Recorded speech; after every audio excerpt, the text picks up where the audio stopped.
Picture yourself in a Viking longhouse, the fire spitting embers into the smoky haze, the air thick with the stench of sweat and salted fish.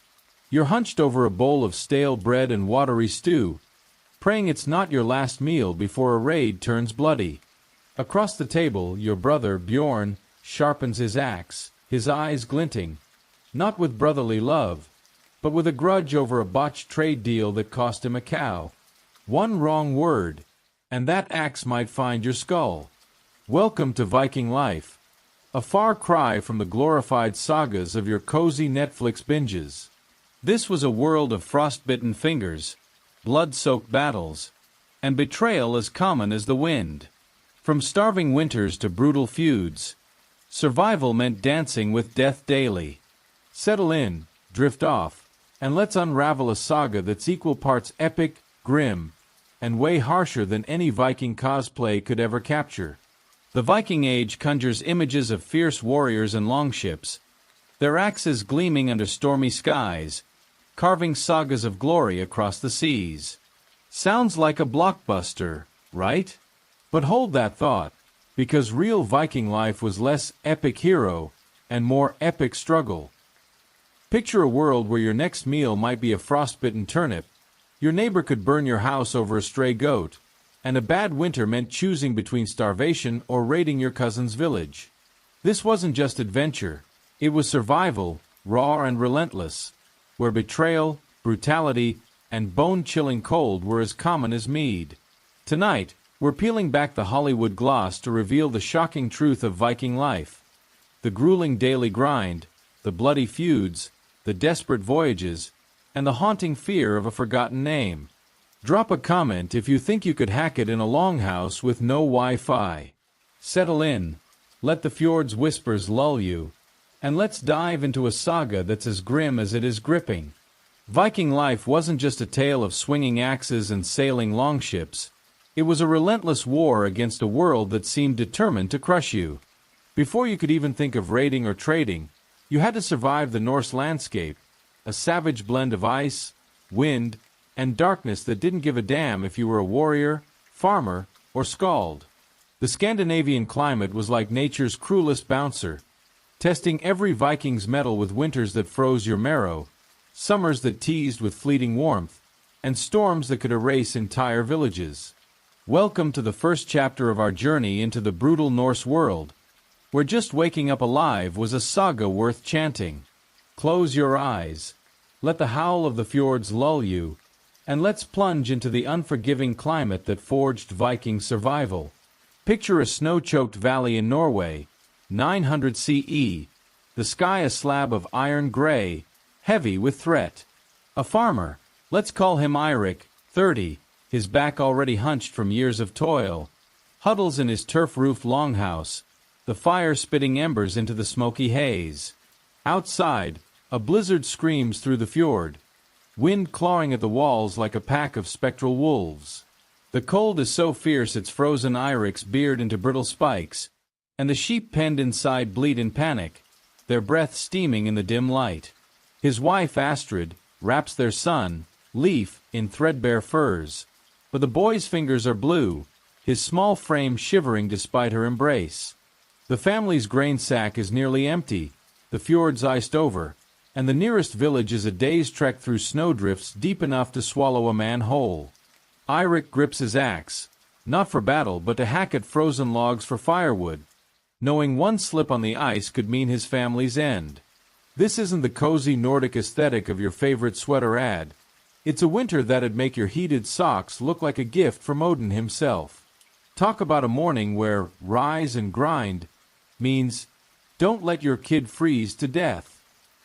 Winters were the Norse world's ultimate crucible, stretching 6 months or more in Scandinavia's northern reaches, from October to April. Temperatures could dive to minus 30 degrees Celsius, snow piling higher than a longhouse's roof, and darkness smothered the land for up to 20 hours a day in places like Tromsø. The Heimskringla, a saga collection, paints winters so savage that cattle starved in their stalls, and men resorted to gnawing tree bark to quell hunger pangs. Eirik's family faced this annually, rationing watery barley porridge and scraps of dried cod, their faces gaunt as they prayed the hearth's glow wouldn't fade. Frostbite was a relentless hunter. Archaeological digs at Ribe reveal Viking skeletons with amputated toes and fingers, blackened by cold's bite. One winter, Eirik's neighbor, Thorvald, lost his left hand to gangrene after a storm trapped him outside for a night. The village skald spun it as a heroic sacrifice to Aegir, but Eirik saw Thorvald's grimace, his stump wrapped in rags, no longer able to wield an axe. It's like living in a deep freezer with no off button, where your survival kit's a flint, some furs, and a whole lot of stubbornness. The cold wasn't just a physical assault, it was a mental siege. The long dark, or polar night in northern Norway, cloaked the world in gloom, crushing spirits as surely as ice crushed bones. Vikings whispered of Draugr, walking dead, roaming the endless night, their hollow eyes glowing in the snow. Eirik sat by the fire, weaving tales of Thor's hammer to keep Leif's courage up, but his own dreams were plagued by shadows, hunger gnawing at his sleep. Astrid once woke screaming, swearing a Draugr's claw scraped the door. Eirik checked. Nothing but wind whistling through cracks, but he carved a Thor's hammer rune into the lintel, his hands trembling. Modern studies link prolonged darkness to seasonal depression, but Vikings had no therapy, just mead, stories, and gritted teeth. One elder, Sigrid, stopped speaking midwinter, staring at the fire until spring. The village called her touched by hell, but Eirik knew she'd just run out of fight. Drop a comment if you'd last a week in a Norse winter with no Netflix to keep the demons at bay. Yeah, didn't think so.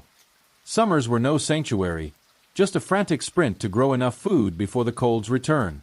Norway's rocky soil, Iceland's volcanic ash, and Denmark's bogs offered scant mercy, with a growing season as short as 3 months in the far north.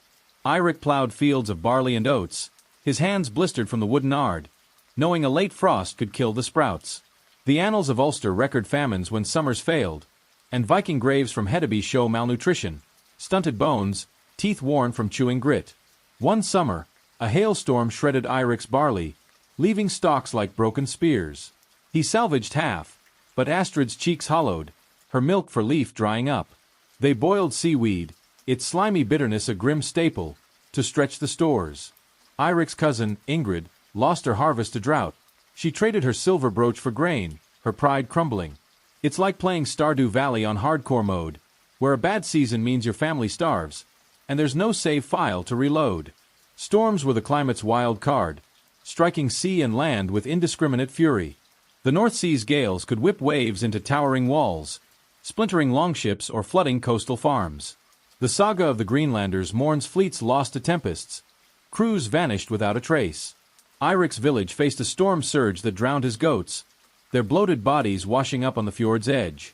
He rebuilt the pens, cursing Jord, the sea god, but the loss meant no meat for months. Inland, blizzards buried paths. Once, Eirik trekked to trade furs but was trapped in a drift, his legs numb. He burned his cloak for warmth, surviving, but the frostbite scarred his toes. Archaeological sites like Jorvik show flood-damaged homes, proof of nature's wrath. It's like checking the weather app and finding apocalypse scheduled for Tuesday. Here's a shocker to jolt you awake, or at least intrigued: the climate-fueled Viking raids. Harsh winters and failed harvests drove men like Eirik to sail, desperate for loot to feed their kin. The Anglo-Saxon Chronicle notes raids spiking after lean years, like the 793 CE sacking of Lindisfarne. Eirik joined a raid after a famine winter, his stomach a knot as he boarded a longship. He returned with silver and a gash on his arm, but 3 friends fell to Saxon spears. The Skald sang of glory on the waves, but Eirik's hands shook, blood caked under his nails. Raiding wasn't a choice, it was a necessity, born of a land that starved its own. It's like turning to a heist because your fridge is empty, and the grocery store's locked in ice. Eirik's saga paints the stakes. One winter, the fire sputtered out, and Leif's cough turned wet, his small chest heaving. Astrid boiled bones for broth, her eyes red, but the boy faded. Eirik trekked through drifts to a healer, trading his best knife, an heirloom from his father, for herbs that smelled of earth and hope. Leif lived, but Eirik's hair grayed, his back bent further under the weight of another season survived. The village lost half its elders that year, their names fading from the skald's songs like breath in the cold. Excavations at Burka uncover mass graves from famine winters, bones tangled in silent despair, some clutching Thor's hammer pendants, as if faith could thaw the ground. Let's drift deeper into this frozen world. The Norse revered their gods, Thor for thunder, Freyr for harvests, Jord for winds, but the climate mocked their prayers. Eirik offered a goat to Freyr for a bountiful summer, but hail fell, shattering his hopes. The village seer, Frida, demanded a cow to appease the frost giants. Eirik slaughtered his last heifer, the family's milk gone, but the snow came early. Frida's eyes glinted, power, not prophecy, and Eirik carved a rune to ward off her curses, his faith fraying.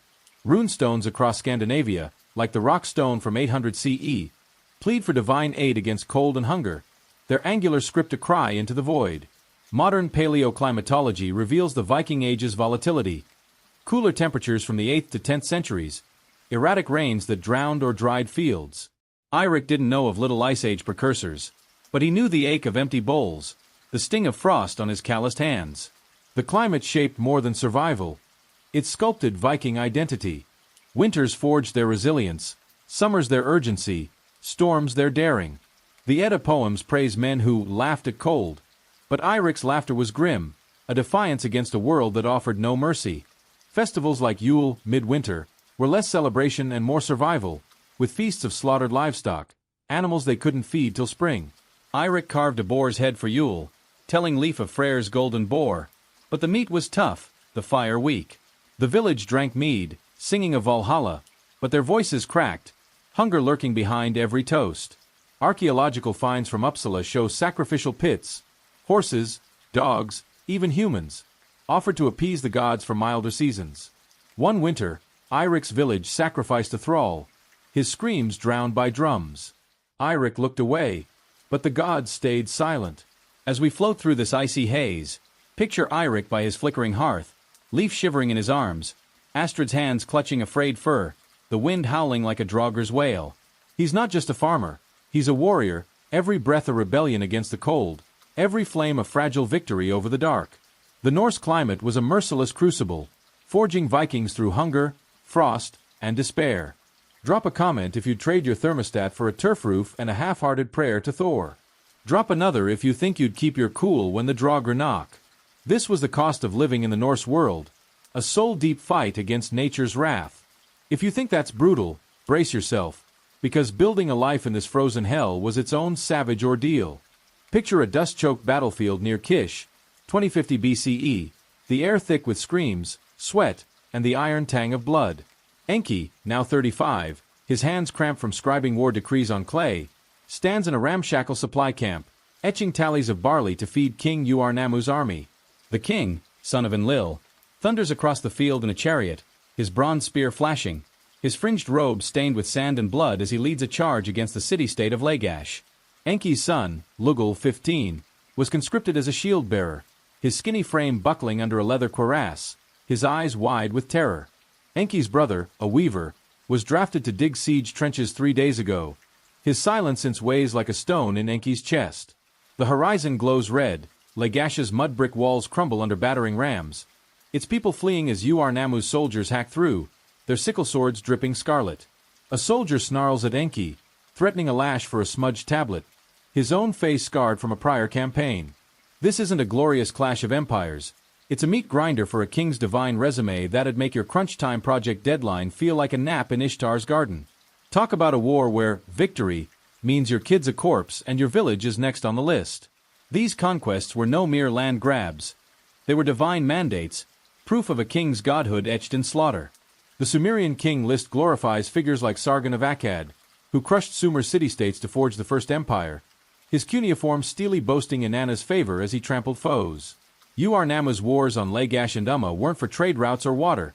They were to honor Enlil, his victories inscribed as divine will, each fallen city a testament to his celestial right. Enki's village sent half its men, armed with reed spears no match for Lagash's bronze-clad troops. Lugul marched with them, clutching a reed amulet Enki pressed into his palm, a whispered prayer to Nanshi, the seer, for his return. The victory steel of Eonatum, from an earlier Lagash king, depicts warriors trampling enemies underfoot, vultures circling, but Ur-Nammu's wars offered no mercy. Lagash's survivors were yoked as slaves, their necks bound with rope, forced to dig canals for Ur's fields.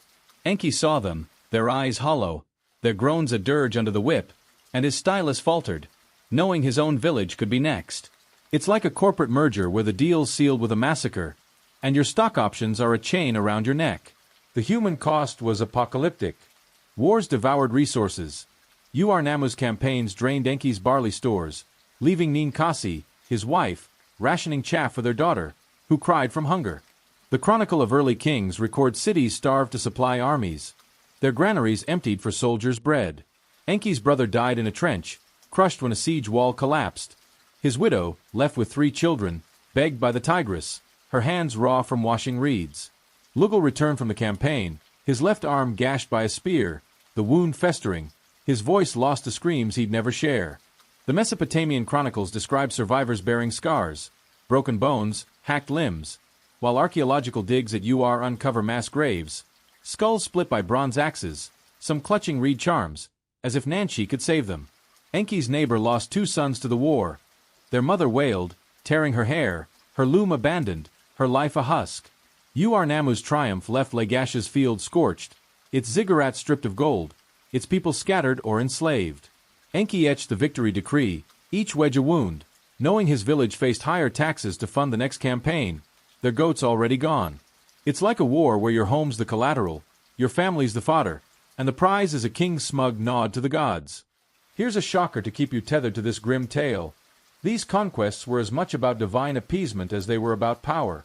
Ur-Nammu sacrificed Lagash captives to Enlil, their throats slit on the ziggurat steps, their blood pooling in offering bowls, as recorded in cuneiform tablets from Ur.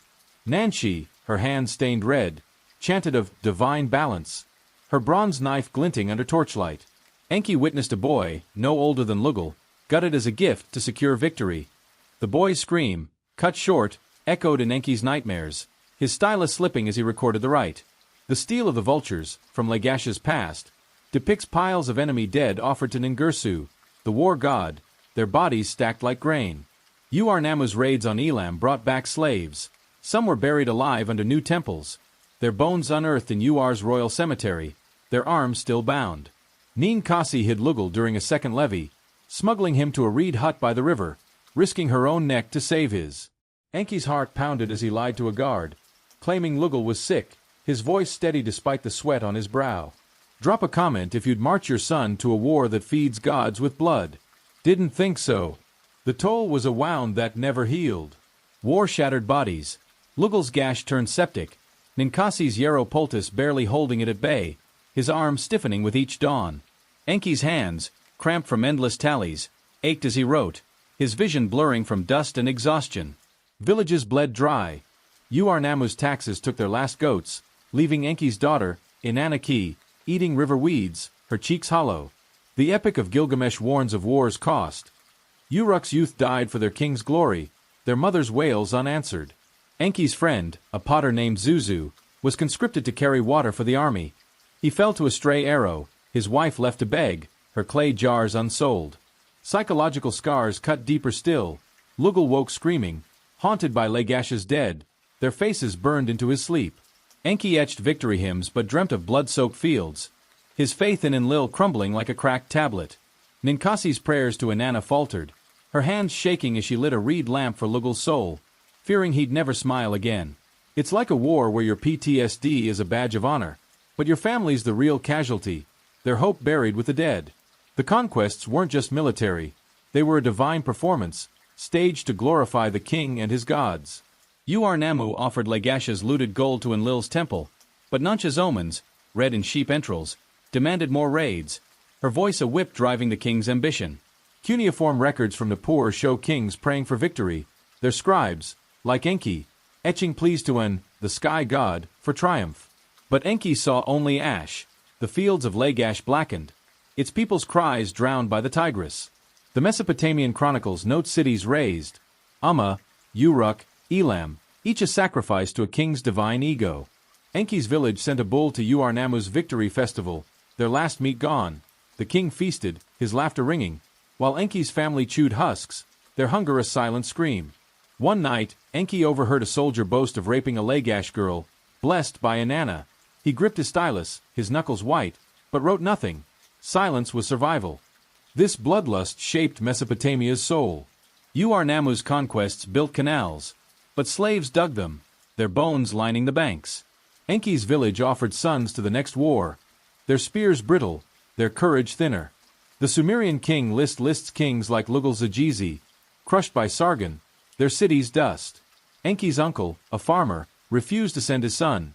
Guards seized him, his fields burned, his name erased. Enki etched a hymn to Ur-Nammu's spear, but rain would wash it away, like Lagash's hope. As we float through this smoldering battlefield, picture Enki, his tablet slick with sweat, Lugal's wound festering, Ninkasi's hands empty, Ur-Nammu's chariot a divine juggernaut. He's not just a scribe, he's a mourner, every tally a gravestone, every victory a loss that scars his soul. The conquests of Mesopotamian kings were a crucible, forging their glory through slaughter and their subjects through despair. Drop a comment if you'd scribe for a war that starves your children. Drop another if you'd cheer a king who builds his throne on your brother's bones. This was the cost of conquest, a land drowned in a crimson tide, its people broken by a god's ambition. If you think that's bloody, brace yourself, because the venom of palace intrigues was a poison that festered within the heart of power. While Mesopotamian conquests drenched the land in blood, the palaces of these terrible kings simmered with a subtler, deadlier poison. Intrigues that twisted kin into assassins and loyalty into a lethal game. These rulers didn't just dread distant enemies. They feared the glint of a dagger in their own court, where priests, queens, and heirs spun webs of betrayal as intricate as Sumerian cylinder seals. From poisoned goblets to whispered coups, the palace was a viper's nest where power was a fleeting prize and trust a death sentence. For scribes like Enki, trapped in this maze, every tablet etched was a step on a tightrope over a pit of treachery. Welcome to the venom of palace intrigues, where a king's throne was as brittle as clay and ambition the true sovereign. Let's drift into this shadowed saga, lulled by the rustle of papyrus reeds and the hiss of whispered plots. Picture a lamplit chamber in UR, 2030 BCE, its mud brick walls carved with lion hunts, flickering under torchlight. Enki, now 40, his back crisscrossed with scars from a lashing for a miswritten hymn, kneels with a clay tablet, recording King Ur-Nammu's latest grain tax decree. The king, his divine beard streaked gray, slumps on a cedar throne, his coal-lined eyes darting to his son, Shulgi, 25, whose tight smile hides a predator's hunger. Nanshi, the seer, hovers like a shadow, her coal-rimmed eyes sharp as obsidian, murmuring omens to Ur-Nammu's wife, Taram, whose gold bangles clink like manacles. Enki's son, Lugal, 20, stands guard at the cedar door, his spear steady but his pulse racing. Last week, Taram's maid was caught slipping bitter herbs into the king's wine, her tongue sliced out before she could scream. Enki's wife, Ninkasi, hissed a warning at dawn, "Write fast, say nothing, or we're next." A priest, Enlil Bani, glares from the corner, suspecting Enki's tablet conceals dissent, his hand twitching toward a hidden blade. This isn't a royal council. It's a nest of vipers where a single misstep's a death warrant, the kind of workplace drama that'd make your office gossip seem like a lullaby sung by Inanna herself. Talk about a court where teamwork means watch your back or wake up with a knife in it. Palace intrigues with a dark heartbeat of Ur's court, a tangle of ambition and fear that could topple a king faster than any battlefield loss. The chronicle of early kings whispers of treachery. Sargon of Akkad, empire builder, was murdered by his sons, or so legend claims, their greed outstripping loyalty. Ur-Nammu's court was a mirror. Shulgi, named heir, coveted the throne, his loyal gifts of silver to priests like Enlil Bani buying whispers and omens. Taram, the queen, schemed to cement Shulgi's claim over his half-brother, Amar, whose mother, a lesser wife named Nin's son, bribed guards to smuggle him secret grain. Enki etched Shulgi's decrees, his stylus steady, but Taram's maid slipped him a clay shard with an offer. Silver to miswrite Amar's tax exemption, her coal-smudged wink as sharp as a dagger's edge. Enki crushed the shard, but that night, Lugal found a scorpion in his reed mat, Taram's venomous warning stinging without a sound. The letters of Hammurabi, from a later king, rage against court plots. Hammurabi beheaded a scribe for false words, his tablet smashed. Enki's cousin, a royal cupbearer, vanished after serving Ur-Nammu's wine. The palace whispered of poison, but no one dared speak louder. It's like a boardroom where your promotion's a conspiracy, and your morning coffee's a 50-50 shot of cream or cyanide. The stakes were a throne or a tomb. A successful plot could crown a new king. A failed one was a death sentence. The Sumerian king lists reigns cut short. Kings fell by kin or courtiers. Taram's herb plot, meant to weaken Ur-Nammu for Shulgi's rise, collapsed when a taster choked, his lips blue. She was exiled to a desert shrine, her bangles stripped, but Shulgi's silver to Enlil-Bani ensured Amar's banishment to Nippur, his land seized for disloyalty. Enki etched the decree, his heart pounding. Amar's wife, her eyes red, begged him to smuggle a plea to the king, but Enki's silence saved Lugal from Taram's wrath. Enlil-Bani's influence swelled, his temple flush with Shulgi's gold. When Ur-Nammu questioned a new levy, Enlil-Bani's omen, a comet streaking the night, named Shulgi as Enlil's chosen. Ur-Nammu died weeks later, thrown from his chariot in a hunting mishap. Or was it Shulgi's hand? Cuneiform tablets from Ur hint at poison. The king's cupbearer vanished. Enki's village buzzed with rumors, but guards strung a rebel's head on a pike by the Tigris, silencing tongues. It's like a corporate coup where the CEO's retirement is a dagger in the dark, and you're next if you don't clap for the new guy. Here's a shocker to keep you hooked. Intrigues weaponize the gods themselves, turning divine will into a tool for betrayal. Nancha's omens, etched in clay oracles, swayed the court. Eclipses or twisted entrails marked rivals for doom, as seen in Mesopotamian oracles. Enlil-Bani proclaimed Enlil, anointed Shulgi, his temple enriched with looted Elamite gold. Enki's tablet, praising Enlil's choice, was Nancha's script. He wrote it, dreading her curse, a clay viper left in his hut, her seal pressed into its coils. The steel of Naram-Sin boasts divine favor, but Naram-Sin's fall, his city sacked, was blamed on godly wrath. Priests like Enlil-Bani fanning revolt with omens of tainted stars. Taram offered a thrall girl to Inanna's temple to secure Shulgi's crown. The girl's blood stained the ziggurat steps, her mother's wail drowned by drums, but Enki saw Nancha's smirk, her power a leash tighter than any rope. A thrall scribe, caught altering a tax count to favor Amar, was buried alive under the palace gate. Nancha's divine verdict, her knife glinting as she chanted. Drop a comment if you'd trust a priestess who'd kill you for a comet's tail. Didn't think so. The toll was a venom that seeped into every heart. Intrigues poisoned trust. Enki hid his tablets under his reed mat, fearing Enlil-Bani's spies, his sleep broken by footsteps outside. Ninkasi, sewing robes for Taram, overheard whispers of Lugal's disloyalty. A guard's glance at Shulgi's sister. She burned her finest cloth to distract the queen, her hands trembling, their savings spent to bribe a servant for silence. Lugal, posted at Shulgi's door, saw his friend, a spearman, stabbed for eavesdropping on Taram's chamber.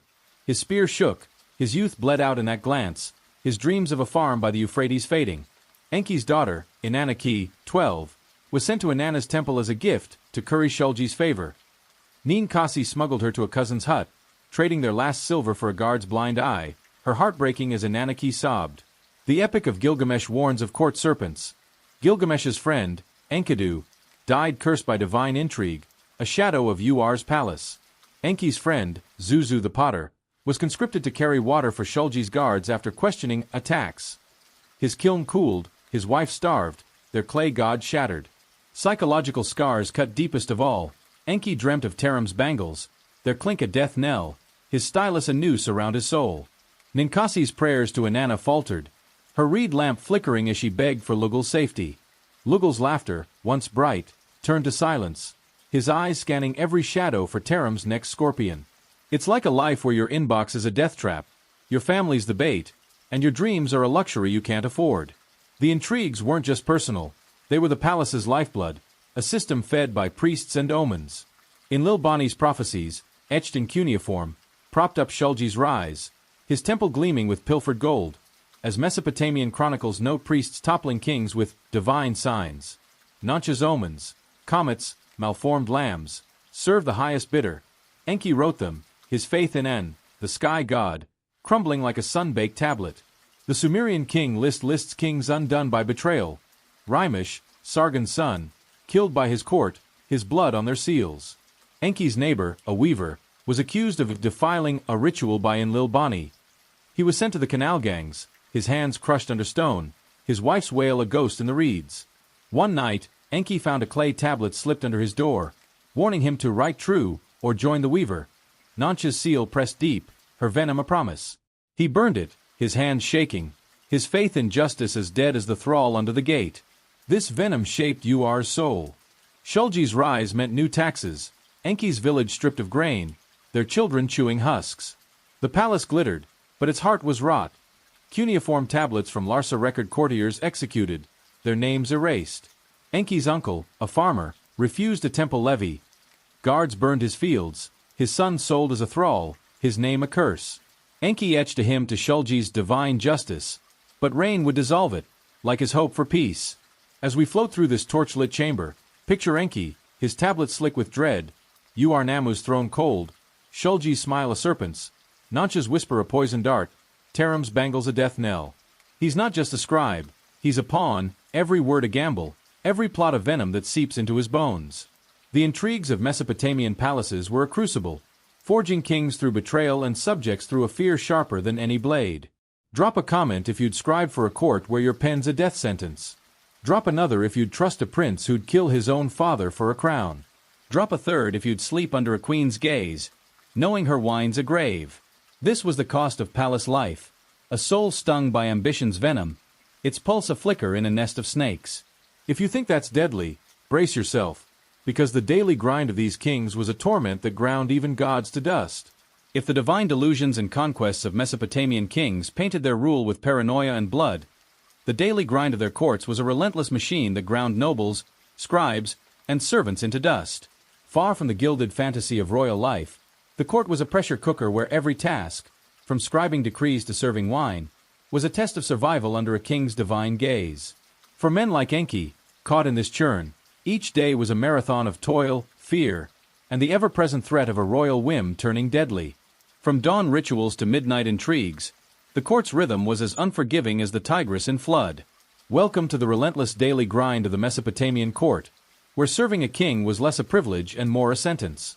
Close your eyes, let the soft clink of clay tablets lull you, and let's step into the grind that broke even the strongest. Picture a sprawling palace in Ur, 2030 BCE, its courtyards baking under a merciless sun.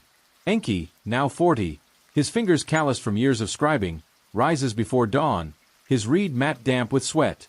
He hurries to the scribal chamber, a dim room lined with clay tablets, where he etches King Shulgi's latest decree, a tax on temple barley to fund a new ziggurat. Shulgi, Ur-Nammu's heir, claims divinity like his father, his coal-lined eyes scanning for flaws. Enki's wife, Ninkasi, serves as a palace weaver, her loom clacking to produce robes for Shulgi's priests, her hands raw from flax. Their son, Lugal, 20, polishes bronze spears for the king's guard, his back aching from hours bent low, while their daughter, Inanaki, 12, sweeps the temple floors, her small frame trembling under a priest's glare. The court buzzes, nobles curry favor, priests chant omens, servants scurry with wine jugs, but the air's thick with dread. Yesterday, a scribe misspelled Shulgi's title. His hand was crushed, his family exiled. Enki's stylus shakes. One error, and he's next. This isn't a royal soap opera. It's a grind that'd make your 9 to 5 look like a vacation with Enlil. Talk about a workday where multitasking means scribe, grovel, and pray you live. The court's daily grind was a brutal engine, fueled by a king's divine demands. Shulgi, like Ur-Nammu, ruled as a god, his code of Ur-Nammu, etched in cuneiform, ordering rituals, taxes, and feasts to prove his celestial might. Scribes like Enki worked from dawn, copying laws, hymns, and omens, their eyes burning from lamp smoke, hands cramping over wet clay. The Sumerian king list boasts of divine kings, but their courts ran on human sweat. Enki's day began with a hymn to Shulgi's light, each wedge a lie to dodge a lash. Ninkasi wove for hours, her cloth measured by priests. A short yard cost a day's food. Lugal sharpened spears, his fingers nicked, knowing a dull blade meant a flogging. Inanaki scrubbed altars, her knees bruised, her childhood stolen by temple quotas. Cuneiform tablets from Ur record scribes collapsing, their tablets unfinished, their families fined. Enki's friend, a scribe named Zuzu, fainted from hunger. Shulgi's steward docked his grain, his kids left to beg. It's like a job where your KPI's a prayer, and your paycheck's a whip. The grind was relentless, a cycle of tasks that never paused. Nobles attended Shulgi's feasts, their smiles masking fear, each dish a test, refuse, and you're disloyal. Priests like in Lil Bonnie led rituals, sacrificing goats to Inanna, their chants drowning out screams of thralls buried for omens. Servants poured wine, their hands trembling. A spilled drop meant a beating. The Mesopotamian chronicles note courtiers working 16-hour days, their lives tied to the king's mood. Enki's shift stretched past midnight, tallying taxes, his back aching, his reed stylus splintering. Ninkasi's loom broke. She traded a silver ring for flax, their savings gone. Lugal polished until his hands bled. A guard sneer his only thanks. Inannaki's broom snapped. She scavenged reeds, her fingers cut, fearing a priest's wrath. Archaeological finds, worn styluses, broken looms, show a court that devoured its own. It's like a sweatshop where your boss is a god, and the clock never stops. Here's a shocker to keep you hooked. The grind fed Shulgi's divine image, but at a brutal cost. Temples demanded grain for sacred feasts, starving Enki's village. Cuneiform records show half Ur's barley gone to Shulgi's table. Ziggurats rose, their bricks laid by slaves who died under the sun, per Ur's royal tombs. Enki's taxes funded Shulgi's gold diadem, but his daughter ate chaff. A servant, caught stealing bread, was flayed. His skin hung by the palace gate, a warning. The steel of Naram-Sin boasts conquests, but courtiers like Enki paid. His brother was conscripted to carry Shulgi's throne, his spine crushed. Drop a comment if you'd scribe for a king who starves your kids to shine like Enlil. Didn't think so. The toll was a slow death. Enki's eyes dimmed, his hands shook, his sleep broken by Shulgi's decrees. Ninkasi's fingers gnarled, her loom a prison, her songs for Inanna silenced. Lugal's shoulders hunched, his scars a map of toil, his dreams of a farm faded. Inannaki's cough worsened, temple dust in her lungs. Ninkasi's prayers to Inanna faltered. The epic of Gilgamesh laments labor. Uruk's walls built on broken backs. Enki's neighbor, a weaver, died weaving. Her daughter was sold as a thrall. It's like a life where your job's your jailer, and your family's the collateral. Let's drift deeper. The court's grind was divine. Shulgi's feasts honored Enlil, but Enki saw only greed. Nancha's omens, etched by Enki, demanded more. Her visions served the throne. Cuneiform tablets show priests hoarding grain, their gods a mask. Enki's faith cracked, his stylus a lie. It's like a faith where your god's a king, and your prayers a quota. As we float through this lamplit chamber, picture Enki, stylus trembling, Ninkasi's loom creaking, Lugal's hands bleeding, Inannaki's broom a child's burden. He's not just a scribe, he's a cog, every tablet a chain, every task a test. The court's grind was a crucible, forging kings through splendor and subjects through suffering. Drop a comment if you'd scribe till your eyes fail for a king's feast. Drop another if you'd weave till your hands break. This was the cost of court life, a soul ground to clay. If that's grueling, brace yourself, because court politics were a knife in the dark. The daily grind of the Mesopotamian court was a merciless treadmill, but its politics were a cutthroat arena where ambition was a blade and loyalty a mask. Kings like Shulgi didn't just rule, they navigated a labyrinth of nobles, priests, and advisors, each vying for power with smiles that hid daggers. For scribes like Enki, the court was a chessboard where every move, every word etched, every nod given, could elevate or execute. From whispered alliances to public betrayals, the political game turned allies into assassins and trust into a fatal flaw. Welcome to the cutthroat politics of the Mesopotamian court, where power was a prize won in blood and lost in a heartbeat. Let's drift into this treacherous saga, lulled by the murmur of courtiers and the clink of bronze knives. Picture a torchlit hall in UR, 2025 BCE, its walls adorned with glazed tiles of winged bulls. Enki, 45, his eyes strained from scribing, stands by a cedar table, etching Shulgi's decree for a new canal tax. Shulgi, now king, his divine beard oiled, presides from a throne, his scepter tapping as he eyes the court. Enlil Bani, the high priest, chants Enlil's praise, his linen robe hiding a purse of Shulgi's silver. Taram, the queen mother, exiled but returned, glares at Shulgi's new wife, Abi, whose emerald necklace screams ambition. Lugal, 25, guards the hall, his spear steady, but his heart races. Last week, a noble was beheaded for disloyal whispers. Ninkasi weaves in the women's quarters, her ears sharp for Taram's plots. Inanaki, 17, serves wine, her hands trembling. A noble's leer hints at danger. Enlil-Bani offers Enki a nod. Write his sermon, gain favor, but his eyes warn of a price. This isn't a royal debate. It's a snake pit that'd make your office politics look like a tea party with Nanshi. Talk about a court where networking means pick a side or die. Court politics were a deadly dance, fueled by ambition and fear. The Mesopotamian chronicles tell of nobles toppling kings. Sargon's court bled with plots. Shulgi's nobles, like Enlil-Bani, sought land and titles. Their loyalty bought with grain or gold. Taram, back from exile, pushed her son's divine image, her spies in every hall. Abi, Shulgi's wife, angled for her son's succession, her gifts to Nanshi buying omens. Enki etched tax decrees, but Enlil-Bani's sermon demanded praise for his temple, a bribe wrapped in piety. Taram's maid offered Enki silver to skew a noble's tax. Refusal meant a curse. The letters of Hammurabi rage against disloyal advisors. Hammurabi blinded a noble for plotting. Enki's cousin, a guard, was stabbed for overhearing Abi's whisper. His widow fled. It's like a Game of Thrones where your ally's a traitor, and your memo's a death warrant. The stakes were power or oblivion. A noble's favor could raise Enki. A misstep could bury him. The Sumerian king list notes kings killed by courtiers. Rimish fell to seals. Enlil-Bani's plot to tax nobles failed. Shulgi exiled him, but his gold saved his neck. Taram's push for Shulgi's son sparked Abi's counterplot. Her spy poisoned Taram's wine, her death illness. Enki etched Taram's elegy, his heart pounding. Abi's smile was a blade. Lugal saw a noble bribe a guard. He reported it, earning Shulgi's nod, but the noble's kin swore revenge. Cuneiform tablets record executions. Nobles beheaded for treason. It's like a promotion race where the winner's crowned, and the loser's ahead on a pike. Here's a shocker. Politics use divine omens as weapons. Nancha's entral readings, per Mesopotamian oracles, named foes. Abi's omen doomed Taram. Enki etched Nancha's prophecy, but her silver came from Abi. The steel of Naram-Sin claims divine favor, but priests toppled him with bad stars.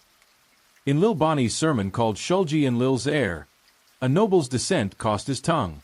Ninkasi heard Taram curse Abi's son. Nancha's curse exiled her kin. A thrall, caught spying for Enlil-Bani, was flayed. His screams echoed. Drop a comment if you'd trust a seer who'd kill for a sheep's liver. The toll was a slow bleed. Enki's trust died. He hid tablets, fearing spies. Ninkasi's weaving slowed. Her ears on Abi's maids, her sleep gone. Lugal's guard duty hardened him, his laughter lost. Inanaki's wine-serving drew Abi's eye. Ninkasi bribed her free, their silver spent. The Epic of Gilgamesh warns of court traps. Enkidu died cursed. Enki's friend, a potter, was conscripted for disloyal talk. His family starved. Enki dreamt of Abi's necklace, its emerald's eyes.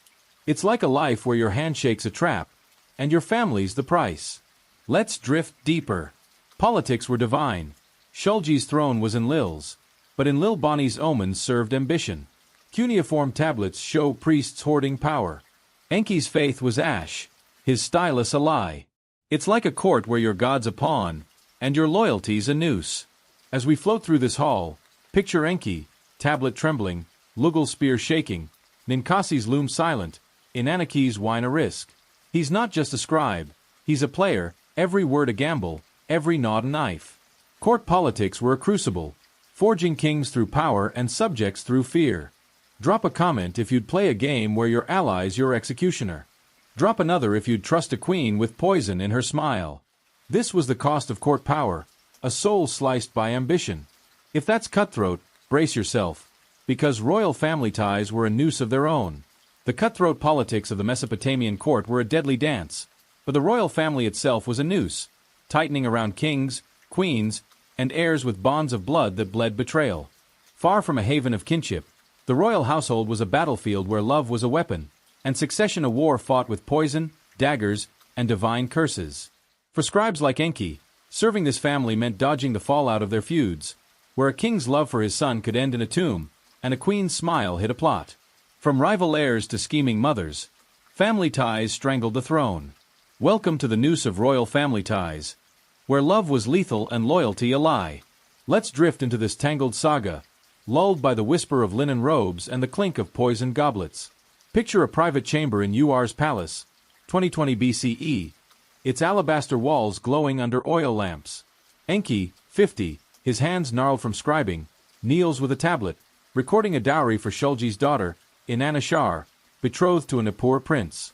Shulgi, now a grizzled king, his divine beard flecked with silver, sits with his queen, Ibbi, her emerald necklace catching the light, her eyes cold as she watches Shulgi's son, Shu-Sin, 20, a brooding heir whose spear leans nearby. Taram, the queen mother, banished but back, whispers to her grandson, Shu-Sin, her bangles a soft threat. Lugal, 30, guards the door, his scars from Shulgi's wars a silent resume, his ear catching Ibbi's maid plotting. Ninkasi, weaving for Ibbi, hears of Inanashar's illness, poison, some say. Inanaki, 22, pours wine, her heart racing. Last month, Ibbi's sister was exiled for cursing Shu-Sin. Enki's tablet trembles. A wrong word, and he's caught in the family's web. This isn't a royal dynasty. It's a snake's nest that'd make your family drama look like a picnic with Enlil. Talk about a lineage where family values mean pick your poison or your blade. Royal families were cauldrons of betrayal, their ties knotted with ambition. The Mesopotamian chronicles tell of kin killing kin. Sargon's son slew him, per legend. Shulgi's family was no sanctuary. Shu-Sin, heir, vied with his half-brother, Amar, Taram's favorite, exiled but plotting return. Ibbi pushed Shu-Sin, her son, bribing Nanshi for omens. Taram backed Amar, her gold to Enlil Bani buying divine signs. Enki etched Shu-Sin's decrees, but Taram's maid offered clay to favor Amar. Refusal meant Lugal's accident. The letters of Hammurabi cursed disloyal kin. Hammurabi's brother vanished, ill. Enki's cousin, a cupbearer, died after serving Ibbi's wine. Poison was whispered. It's like a family where your sibling's your rival, and your mom's packing a shiv. The stakes were the throne or death. Succession plots could crown or kill. Shulgi's choice of Shu-Sin sparked Taram's coup. The Sumerian king lists heirs murdered. Manishtushu fell to kin. Ibbi's poison plot on Taram failed. Taram's fall was ruled divine.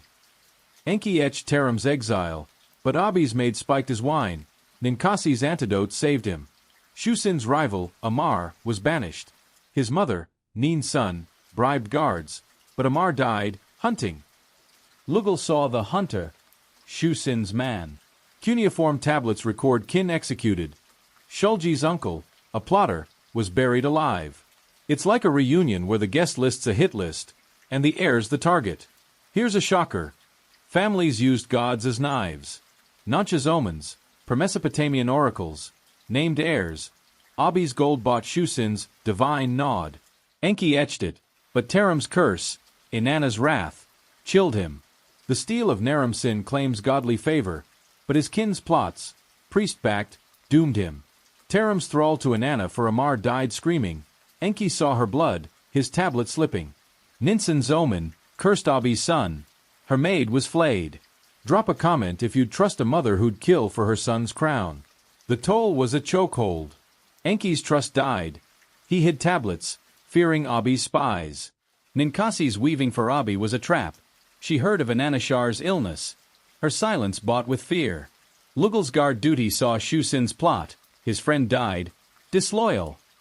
Inanaki's wine-serving drew Shu-Sin's eye. Ninkasi freed her, their silver gone. The Epic of Gilgamesh mourns kin. Gilgamesh's loss of Enkidu echoes Enki's dread. Enki's friend, a weaver, was conscripted for cursing Taram. His family starved. Enki dreamt of Ibbi's emeralds. A noose. It's like a family where your hug's a trap, and your kids are pawns. Let's drift deeper. Family ties were divine. Shulgi's kin were Enlil's, but Nancha's omens served power. Cuneiform tablets show Queen's plotting. Ninsin's gold, Taram's blood. Enki's faith was dust, his stylus a lie. It's like a dynasty where your god's a deal-maker, and your kin's the price. As we float through this chamber, picture Enki, tablet trembling, Lugal spear heavy, Ninkasi's loom a cage, Inanaki's wine a risk. He's not just a scribe, he's a thread, every word a knot, every tie a noose. Family ties were a crucible, forging kings through blood and subjects through dread. Drop a comment if you'd serve a family where your son's a pawn. Drop another if you'd trust a queen who'd poison her kin. Drop a third if you'd sleep in a palace where love's a blade. This was the cost of royal kin, a soul strangled by blood. If that's deadly, brace yourself, because the legacy of these kings was a shadow that lingers. The cruel courts of Mesopotamian kings were a crucible of betrayal and toil, but their reigns also left monumental achievements, ziggurats, laws, and art, that shaped civilization, though each was forged in blood and suffering. These terrible kings, like Shulgi, didn't just rule. They built legacies meant to outlast the gods, their grandeur a testament to divine ambition but stained with the sweat, tears, and lives of subjects like Enki. From towering temples to etched codes, their works dazzled, yet hid a grim toll of sacrifice and oppression. Welcome to the monumental achievements of Mesopotamia's kings, where glory was carved in stone but paid in human pain. Close your eyes, let the hum of a ziggurat's chants lull you, and let's uncover the legacy built on blood. Picture a bustling construction site in UR, 2020 BCE, the Tigris shimmering under a blistering sun. Enki, 50, his hands cracked from clay tablets, stands in the ziggurat's shadow, scribing tallies of bricks for King Shulgi's grand temple to Nana, the moon god. The structure looms, its tiers rising like a stairway to the heavens, mud bricks gleaming with bitumen. Shulgi, draped in a gold-fringed robe, surveys from a dais, his coal-lined eyes gleaming with divine pride. Enki's wife, Ninkasi, hauls reeds for mortar, her back bent, her fingers bleeding. Their son, Lugal, 25, carries bricks, his scars from Shulgi's wars aching under the load. Inanaki, 17, grinds barley for workers' bread, her arms trembling from the quern. Slaves, captives from Lagash, stagger under whip lashes, their groans drowned by priests' hymns.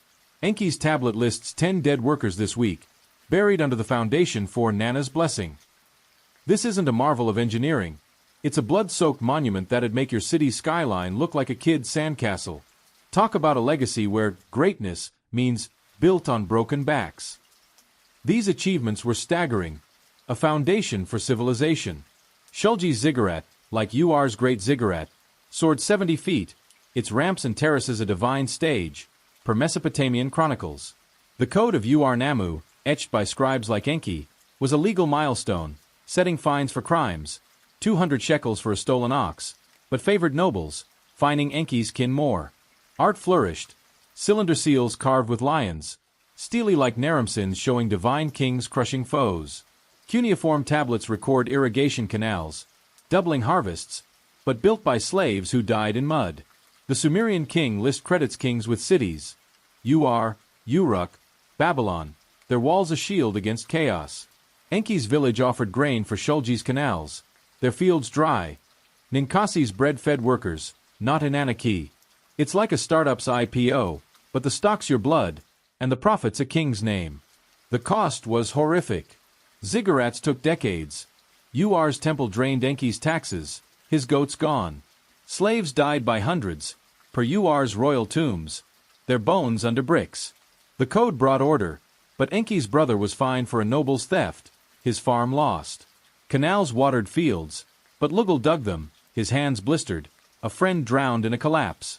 Art glorified kings. Shulgi's seal showed him as Nana's son, but Enki's cousin, a carver, was blinded for a flawed lion. Archaeological finds, mass graves, worn tools, show the toll. Ninkasi's reed hauling left her coughing dust. Inanaki's grinding broke her nails. It's like a skyscraper where the steel's your kin, and the architect's a god. Here's a shocker. Achievements demanded divine blood. Shulgi buried thralls under ziggurats, their death's gifts to Nana, per cuneiform tablets.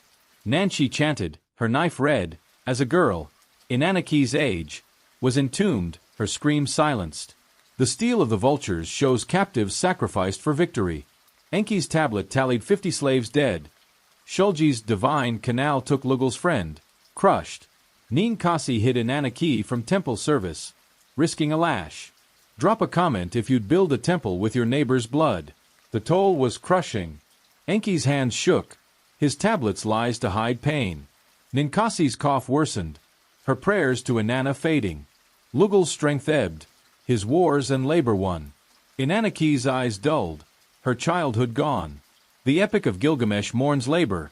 Uruk's walls cost lives. Enki's friend, a mason, died under a brick. His widow begged. It's like a legacy where your family's the mortar, and glory's the grave. Let's drift deeper. Achievements were divine. Shulgi's ziggurat was Nanna's, but Enki saw greed. Nancha's chants glorified Shulgi, her gold from his purse. Cuneiform tablets show kings claiming God's work.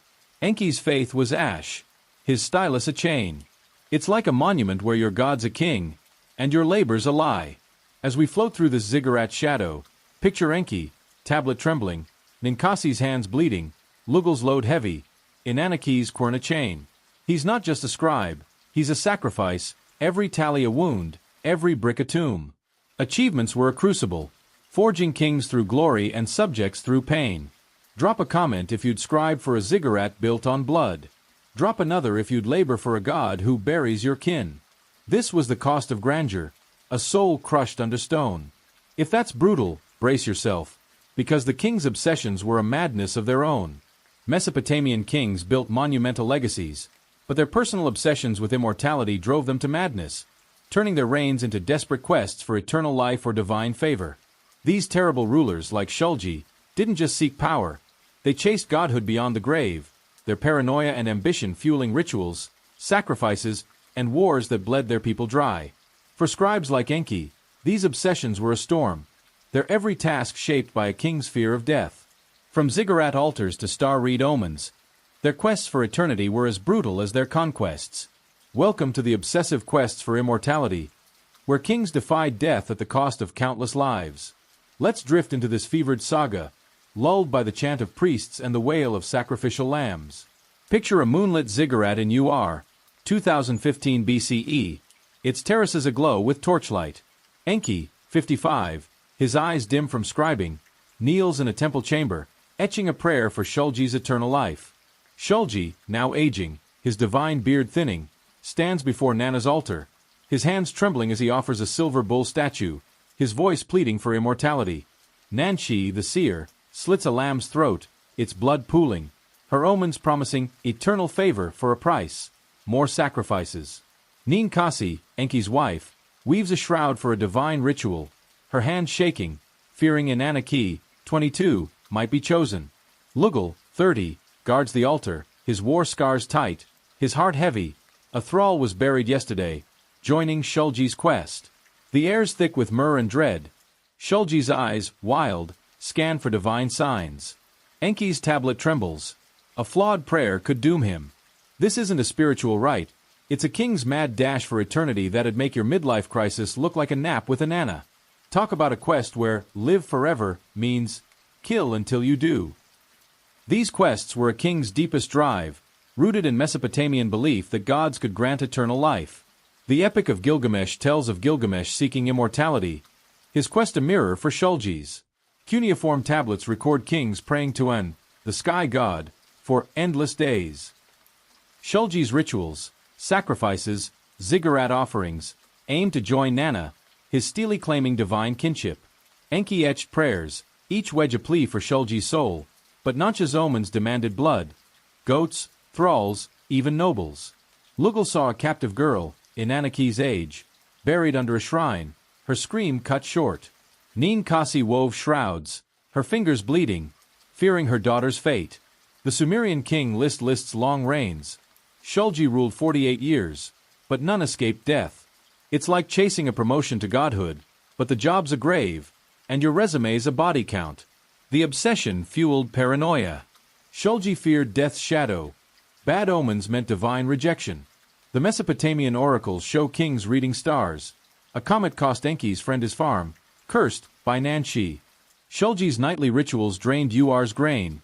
Enki's village starved. Inanna's cheeks hollow. Nancha's lamb entrails spoke of betrayal. A noble was flayed, his blood a gift.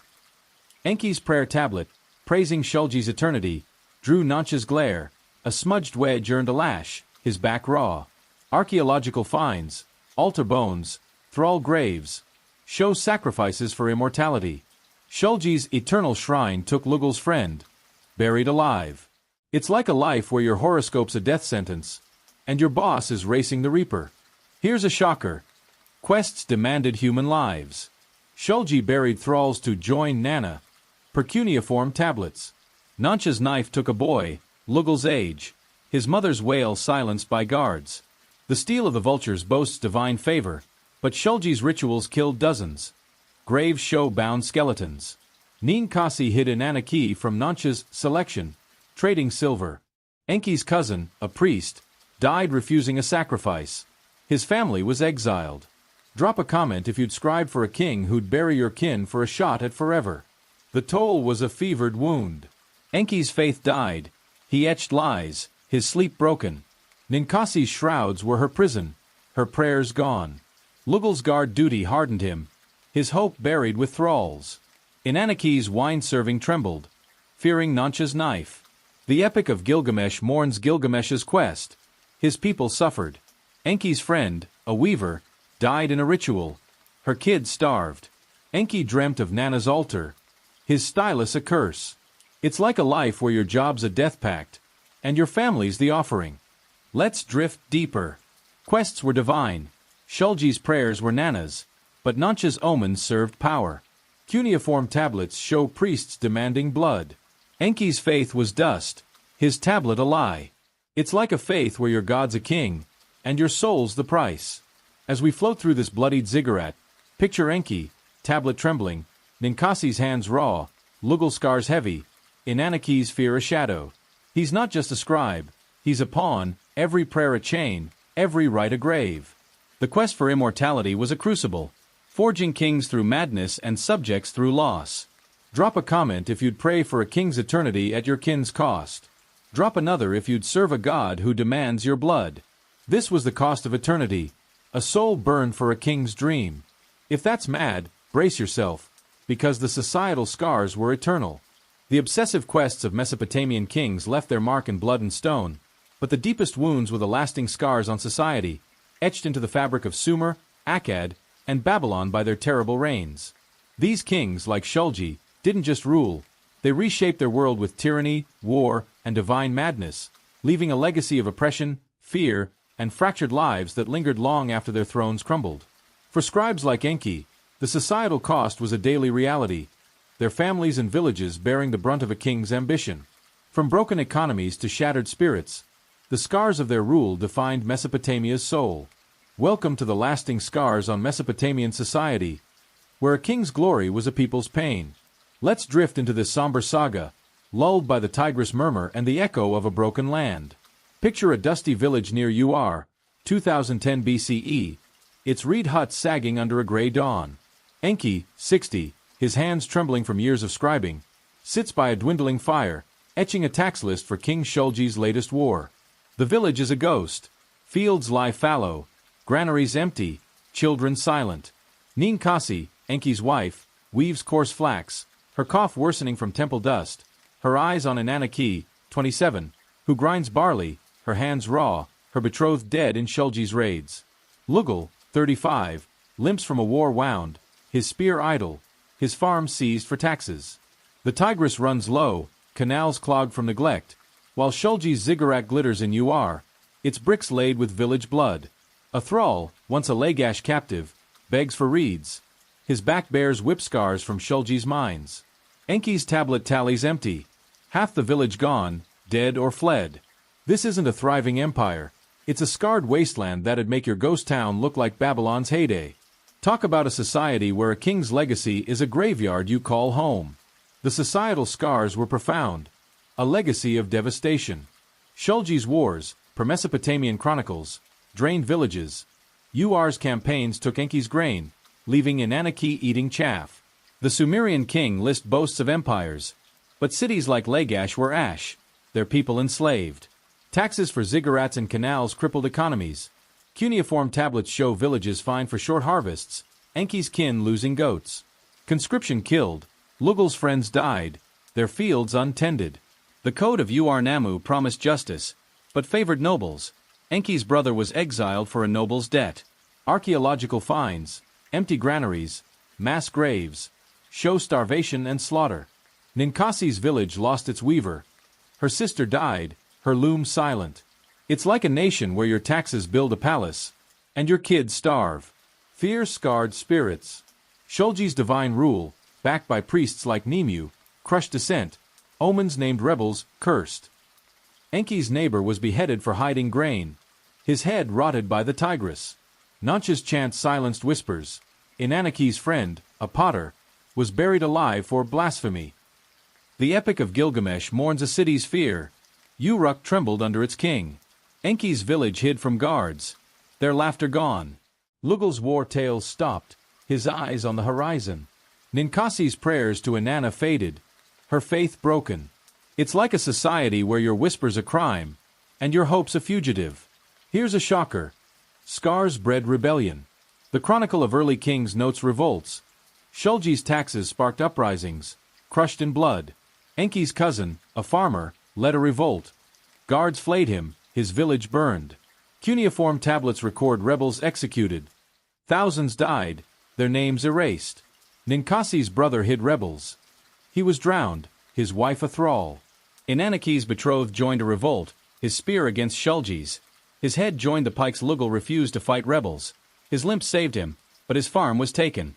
The Stelial shows crushed foes, but Enki saw kin, his village's sons, their blood a seed for more.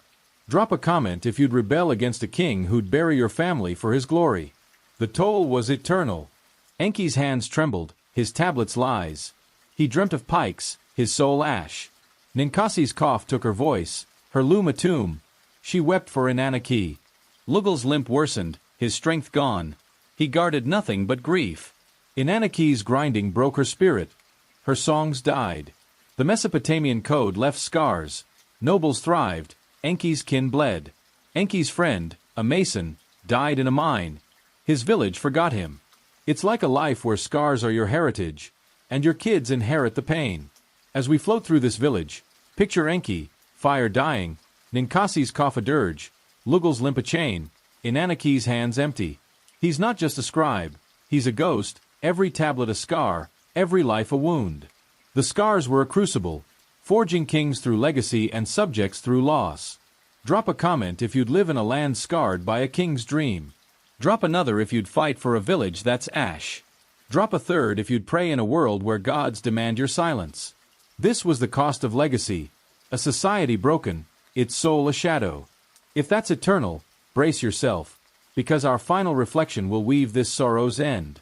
The terrible kings of ancient Mesopotamia built their reigns on divine arrogance and blood-soaked ambition, but their downfall began within, as internal collapse unraveled their thrones like reeds in a storm.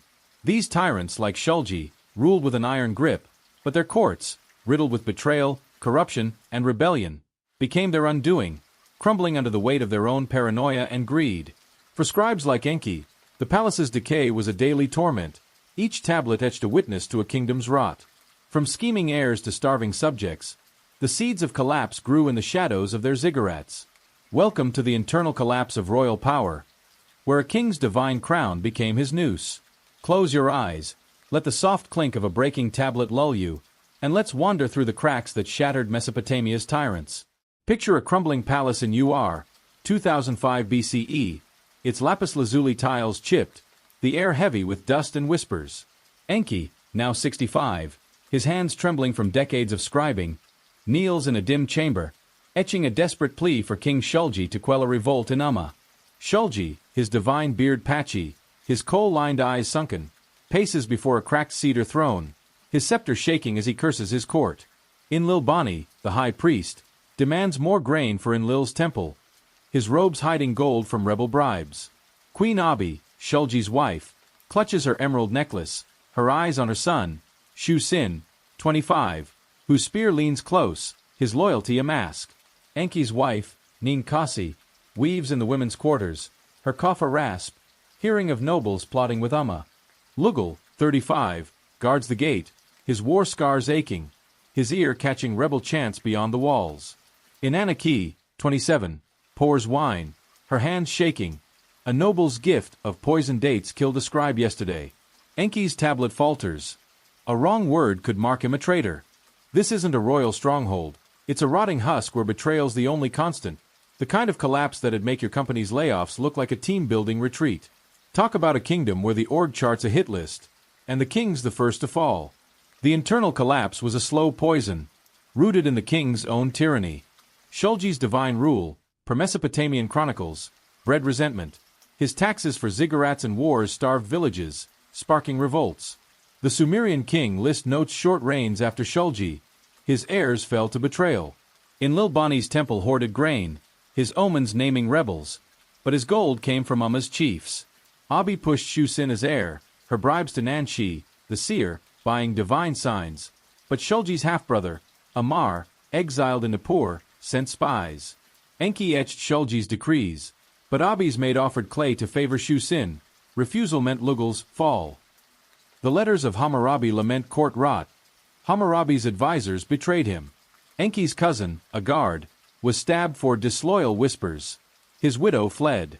It's like a boardroom where your VP's plotting a coup, and your coffee's a death trap. The collapse fed on corruption. Shulgi's nobles, per cuneiform tablets, skimmed taxes, their villas gleaming while Enki's village ate chaff. Enlilbani's temple took half Ur's barley, his omens shielding thieves. Shu-Sin bribed guards, his gold from Elam's loot.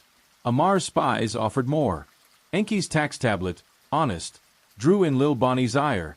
He demanded adjustments, his knife glinting. Lugal saw a noble sell grain to rebels, reporting it cost his friend's life. Traitor carved on his grave. Archaeological finds, hoards under noble homes, show stolen wealth. Ninkasi's weaving fed Abi's feasts, but her village starved. It's like a company where your CFO's cooking the books, and your whistleblower's a corpse. Here's a shocker. Rebellions were born in the palace. Umma's revolt, per Chronicle of Early Kings, was funded by Shulgi's nobles, their silver-buying spears. Enlilbani's omen, named Shulgi Weak, his temple backed rebels. Abi's plot to crown Shu-Sin sparked Amar's return. His men burned Ur's fields. Enki's tablet warned of revolt, but Shulgi beheaded the messenger, his blood on the throne. Nansha's prophecy favored Shu-Sin. A thrall, caught spying for Amar, was flayed. Inannaki's betrothed joined Umma. His head was piked. Drop a comment if you'd serve a king whose court funds your rebels. The toll was a kingdom's death. Enki's faith died. He hid tablets, fearing spies. Ninkasi's cough stole her breath, her prayers gone. Lugal's guard duty was futile, his village ash. Inannaki's wine-serving broke her. She fled, her spirit lost. The Epic of Gilgamesh mourns Uruk's fall. Kin betrayed kin. Enki's friend, a mason, died in a riot. His family starved. Enki dreamt of Shulgi's throne. Its cracks a grave. It's like a life where your job's a rebellion, and your family's the rubble. Let's drift deeper. Collapse was divine. Shulgi's rule was Enlil's, but Nansha's omens served greed. Cuneiform tablets show priests betraying kings. Enki's stylus was a lie, his soul ash. It's like a faith where your god's a traitor, and your king's a ghost. As we float through this crumbling palace, picture Enki, tablet trembling, Ninkasi's cough a dirge, Lugal's spear useless, Inannaki's eyes empty. He's not just a scribe, he's a witness, every word a crack, every plot a fall. The collapse was a crucible, forging kings doomed through betrayal and subjects through despair. Drop a comment if you'd scribe for a throne that's falling. Drop another if you'd guard a king whose kin are knives. This was the cost of power, a kingdom torn apart. If that's tragic, brace yourself, because invasions sealed their fate. The internal collapse of Mesopotamian kings weakened their thrones, but external invasions were the hammer that shattered their empires, sweeping through Sumer, Akkad, and Babylon like a desert storm. These terrible kings, like Shulgi, faced waves of invaders, Gudians, Elamites, Amorites, whose blades exploited their fractured courts and starving cities. For scribes like Enki, invasions were a nightmare, their villages burned, their lives erased by foreign spears. From plundered ziggurats to fallen walls, these assaults buried the king's divine dreams in ash. Welcome to the devastating external invasions, where enemies turned tyranny to ruin. Let's drift into this fiery saga, lulled by the clash of bronze and the wail of a dying city. Picture a smoldering 2000 BCE, its gates breached, the Tigris red with blood. Enki, 70, his hands frail, clutches a tablet, scribing a plea for King Ibbi-Sin, Shulgi's heir, to repel Elamite invaders. Ibbi-Sin, his divine beard matted, cowers in a palace, his scepter broken, his coal-streaked eyes wild. Nanshi, the seer, chants to Nana, her omens dire, stars foretell doom. Ninkasi, Enki's wife, huddles in a reed hut, her cough a death rattle, hiding in Anaki, 32, whose betrothed died defending Ur's walls. Lugal, 40, fights on the ramparts, his war scars bleeding, his spear snapped by an Elamite axe. The city burns, ziggurats looted, temples aflame, slaves freed only to die. Enki's tablet falls. An Elamite's boot crushes it, his blade at Enki's throat. This isn't a heroic stand. It's a city's death that'd make your apocalypse movie look like a campfire sing-along. Talk about an invasion where divine king means target practice for Elam. Invasions were Mesopotamia's reckoning, exploiting royal weakness. The Mesopotamian chronicles record Gutians sacking Akkad, Elamites razing Ur. Ibbi-Sin's Ur, per cuneiform tablets, fell to Elam's Kandatu, its walls crumbling after Shulgi's wars drained men and grain. Enki's village sent sons to fight. None returned. Nancha's omens blamed sinful subjects, but Ibbi-Sin's court, split by Shu-Sin's plots, failed to rally. Lugal's unit, underfed, broke. Elamites poured in. The Sumerian king list notes empires falling. Sargon's Akkad, Shulgi's Ur. Enki's plea for aid was ignored. Ibbi-Sin fled, captured, his divinity mocked. It's like a startup tanking because the CEO's yacht sank, and your office is the collateral. The devastation was total. Elamites looted Ur's ziggurat, per lament for Ur, its gold gone, Nana's statue smashed. Enki's hut burned. Ninkasi's loom was ash. Inanaki fled, her hands empty, her betrothed spear lost. Lugal's leg was hacked. He crawled, bleeding, to a ditch. Archaeological finds, charred walls, mass graves, show Ur's fall. Villages were razed, Enki's kin fled, their fields salted. The Chronicle of Early Kings mourned cities, Uruk, Lagash, sacked by Amorites. Enki's friend, a potter, died in a raid. His kiln was rubble. It's like a war where your home's a pyre, and your family's the fuel. Here's a shocker. Invasions fed on royal failure. Ibbi-Sin's taxes, per tablets, starve his army. Elamites faced no resistance. Nancha's omens hid her gold from Kandatu. Shu-Sin's coup weakened Ur. His spies joined Elam. Enki's warning tablet was burned. Ibbi-Sin beheaded a noble instead. The steel of Naram-Sin boasts victory, but Naram-Sin's empire fell to Gutians. Lugal's captain, bribed, opened Ur's gate. Inanaki's cousin, a thrall, was freed by Elamites, only to starve. Drop a comment if you'd fight for a king whose court sells you to invaders. The toll was a city's soul. Enki's hope died, his tablets ash, his faith gone. Ninkasi's cough took her. She died, clutching Inanaki. Lugal's wound festered, his fight lost. Inanaki's spirit broke. She wandered, a ghost. The Epic of Gilgamesh laments Uruk's fall. Heroes died, cities burned. Enki's village was dust, its people scattered. It's like a life where your home's a memory, and your kin are ghosts. Let's drift deeper. Invasions were divine. Ibbi-Sin's fall was Nana's, but Nancha's omens served greed. Cuneiform tablets show priests fleeing with gold. Enki's stylus was silent, his soul a ruin. It's like a faith where your god's a coward, and your city's a grave.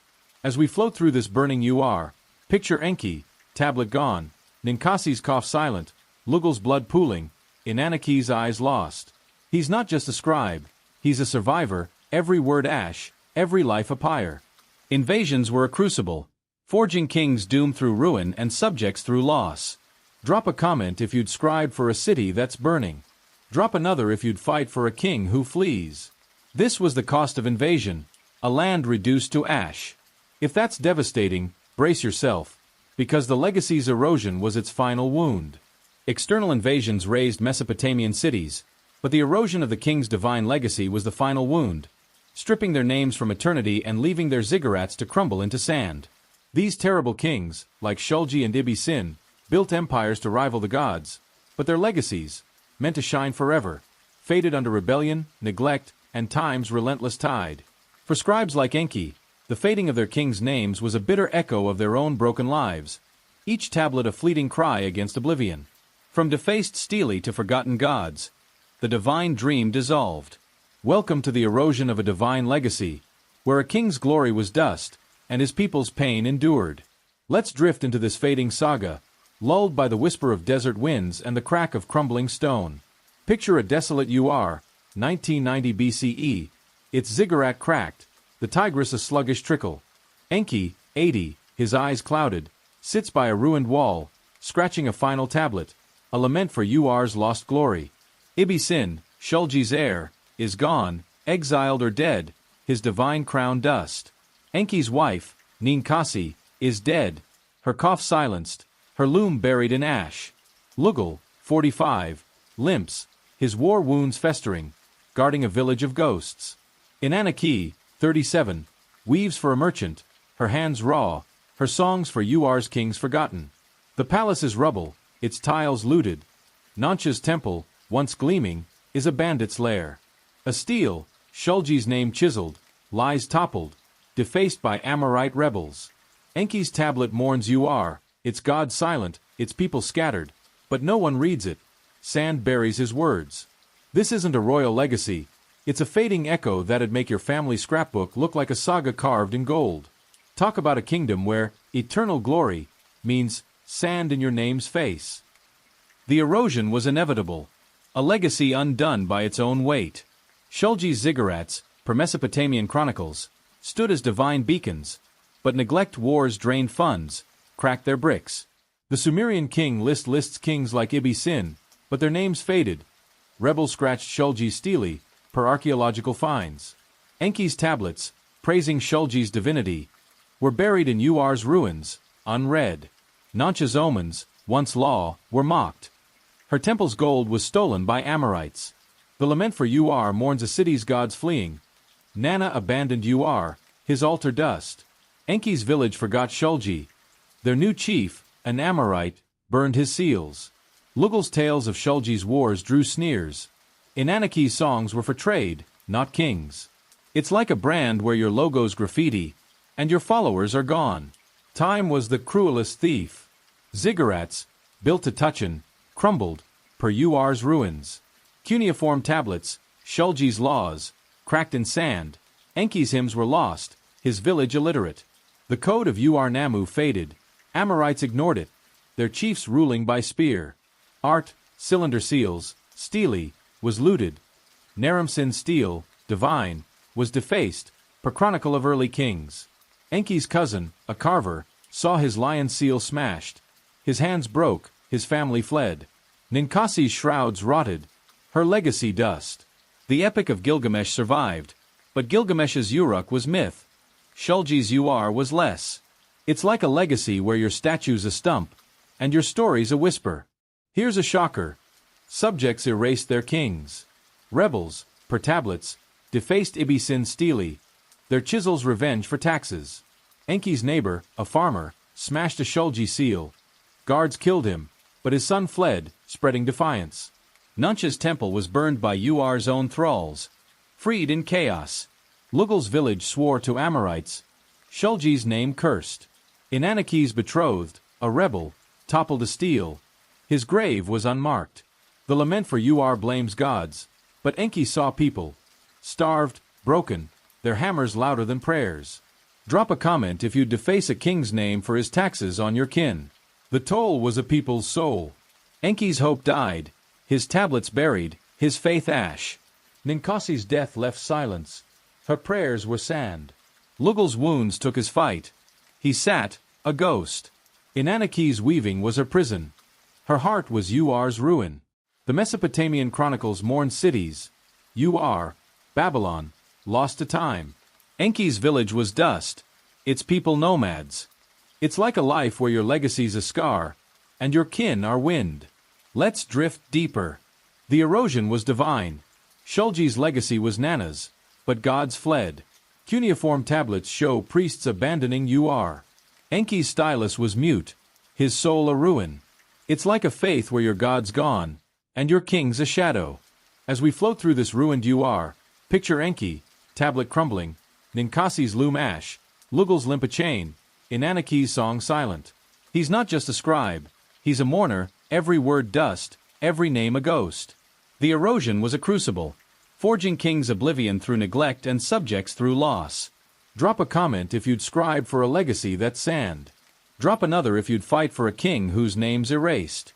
Drop a third if you'd live in a city where glory's a grave.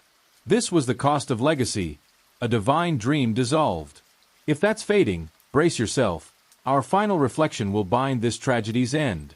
As the last embers of a Sumerian fire fade into the desert night, we reach the end of our journey through the brutal saga of ancient Mesopotamia's most terrible kings. Tyrants who ruled as gods but fell as mortals, their ziggurats crumbling under the weight of their own cruelty.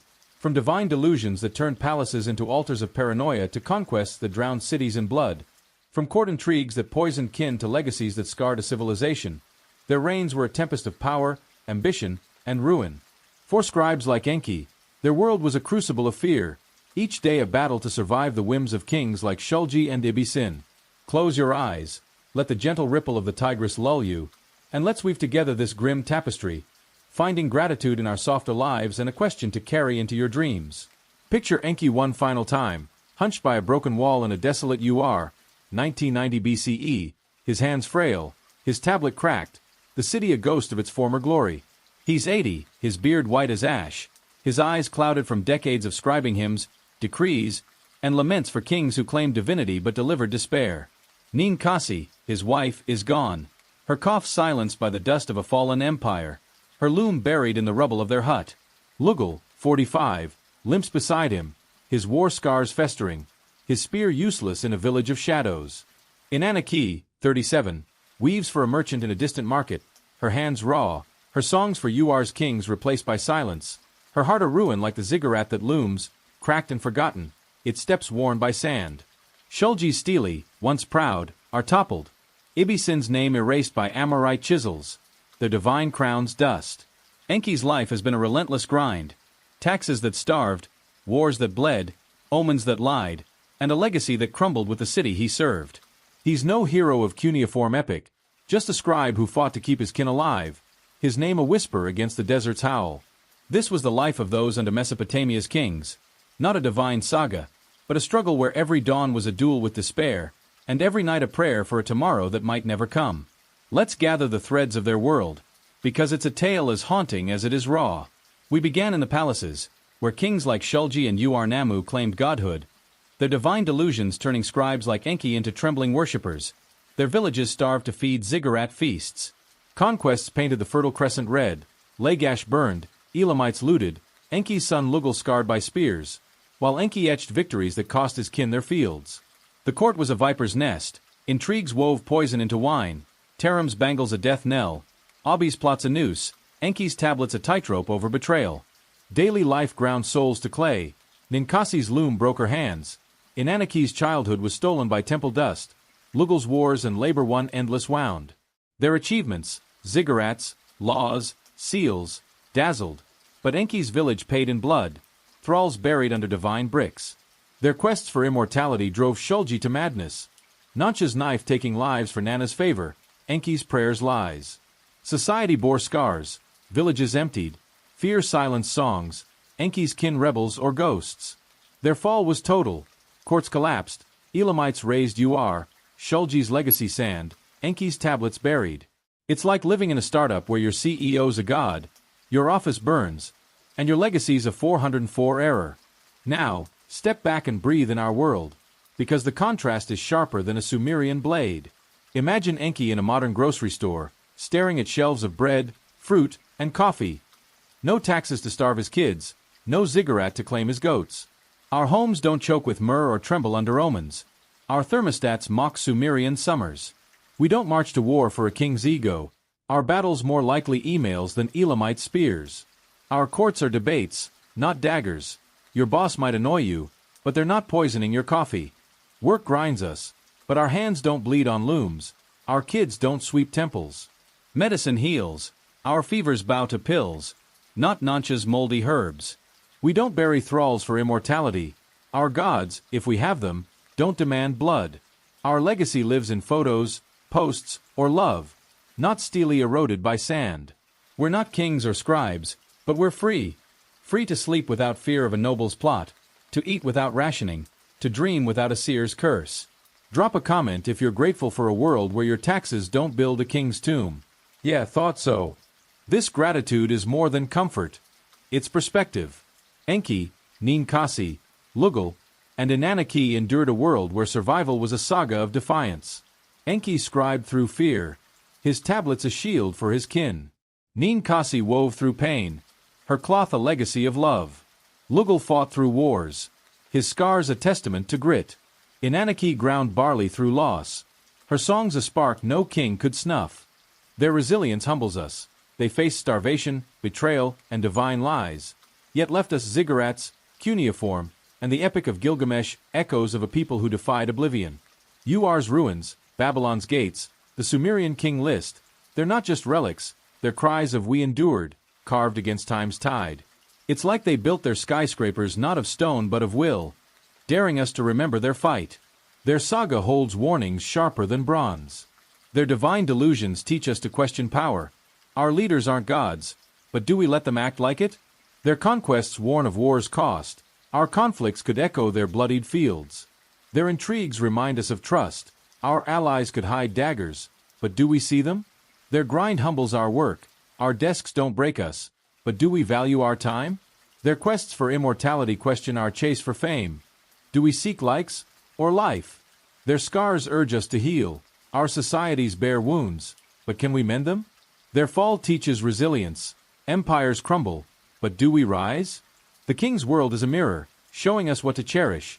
Peace, love, a name whispered in warmth, not chiseled in stone. It's like their lives call across the Tigris, urging us to live for today, not a tyrant's tomorrow. Let's linger on a final vision, a spark to close this saga.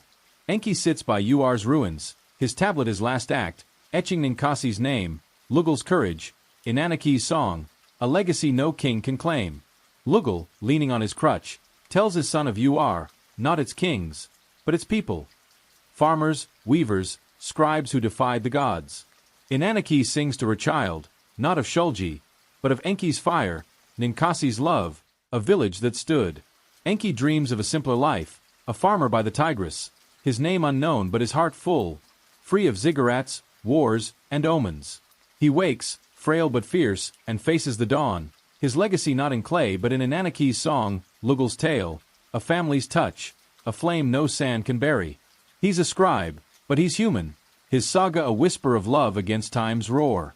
It's like a man longing for a world where his mark is a smile, not a steel, his eternity a hand held tight.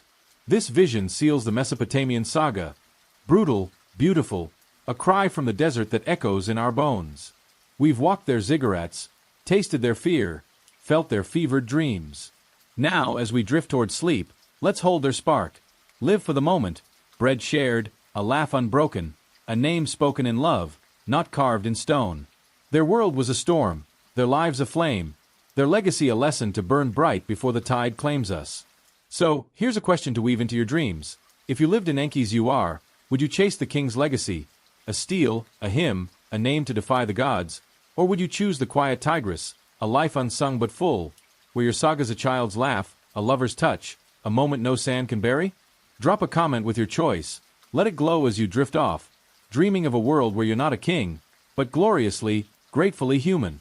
The ziggurats crumble, the Tigris flows, and the king's whispers fade, but your answer, your saga, lights this moment, a legacy no time can erase.